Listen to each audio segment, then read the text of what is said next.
বাড়ি যাচ্ছিলাম, বাড়ি যেতে যেতে যে কয়েকটা সাবস্ক্রাইবারের সাথে দেখা হয়ে তো দেখতে পাচ্ছ এরও একটা ইউটিউব চ্যানেল আছে আমার সাবস্ক্রাইব করা আছে। যাই হোক ম্যাজিক ব্লগ না, সাবস্ক্রাইব করে দেবে। এগুলো নাসিব ব্লগার সব মানে সাবস্ক্রাইবার ব্লগার কতগুলো ভালোবাসার লোক।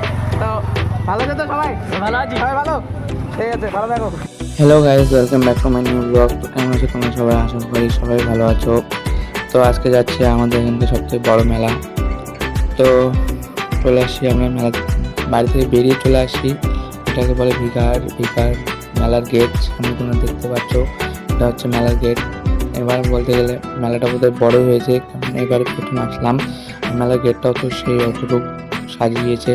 সামনে অনেক ছোট ছোট আছে লাইটিং।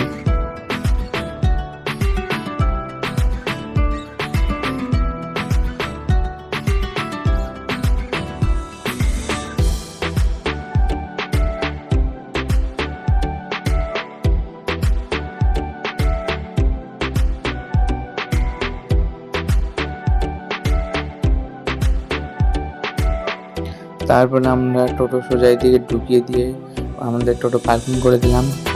বলতে গেলে আসি আমি একাই নই, আমার সাথে আমার পুরো টিম আসে।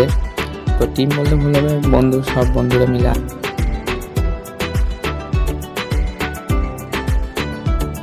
তো টোটো থেকে নেমে পার্কিং করে সোজা একদম মেলার মেন গেট দিয়ে এন্ট্রি মারলাম। এন্ট্রি মারতে দেখলাম সামনে অনেকগুলো স্টেশনারি কাপ প্লেটের দোকান। আমার ওই সাইডে ছিল প্রতিমা। যাই হোক, প্রতিমার ভিডিওটা দেখাতে পারলাম না, তো এটার জন্য দুঃখিত।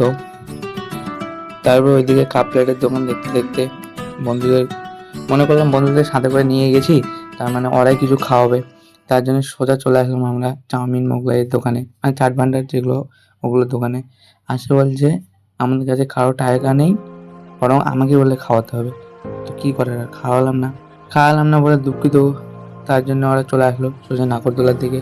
এখন ওরা জুলুম ধরছে যে নাগরদোলায় চড়া। তো থোড়ি না আমার কাছে টাকা আছে, হঠাৎ করে গিয়েছি, কোনো টাকা পয়সা নিয়ে যায়নি, তাই কিচ্ছু করার নেই, চড়তে পেলাম না। এখন একটু ফটো শ্যুট করবো, করে আর বাড়ি চলে যাবো। তো ঢুকতে প্রথমে আমার চোখে পড়েনি ওই ব্রেক ড্যান্স, তারপর চোখে পড়লো মিকি মাউস। এটাতে চলার আমার খুব ইচ্ছে ছিল, কিন্তু কী করার, বয়স অনেক হয়ে গেছে।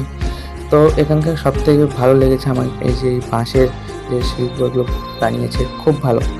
আর এদিকে পুরো মেলাটাতে একদম বলতে গেলে কোনো ভিড়ই নেই, আর চারিদিকে শুধু স্টেশনারি দোকান আর দোকান, সব ছোটো বাচ্চার খেলনা, মেয়েদের আসবাবপত্র। কী করার, ছেলেদের তো কোনো জিনিসই আমি দেখতে পাচ্ছি না যে নেব।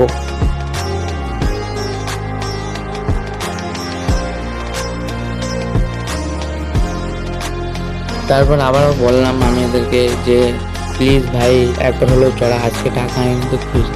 এরা আমাদের সাথে তিনজন আসছে, আমার সাথে তিনজনের সালে মানে টাকা নেই বলতে গেলে, কী করার, কিছু করার নেই। তারপর দেখতে দেখতে আমরা চলে আসলাম যে টেটুর দোকানে। আমি বললাম একটা টেটু করবো।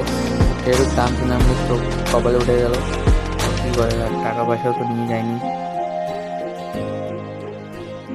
আর গাইস, এগুলো মেলার মধ্যে এগুলো কারা কোথা থেকে ঘুরে চলে আসে, বাইক নিয়ে মেলার মধ্যে ঢুকে গেছে, এদেরকে চাপেই বলা ছাড়া আর কিচ্ছু বলা যায় না।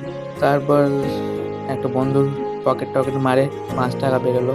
এখন 5 টাকা 12 ভাজা নিয়ে বাড়ি যাবো। দেখতে পাচ্ছ ওখানে কাকু মশলা মানে 12 ভাজা বানাচ্ছে। কী করে, গরিব মানুষ তো আমাদের ফাইনালি 12 ভাজা নিয়ে নিয়েছি।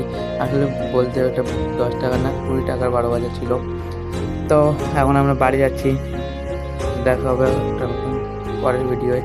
তো ভিডিওটা কেমন লাগলো নিশ্চয়ই কমেন্ট করে জানাবেন।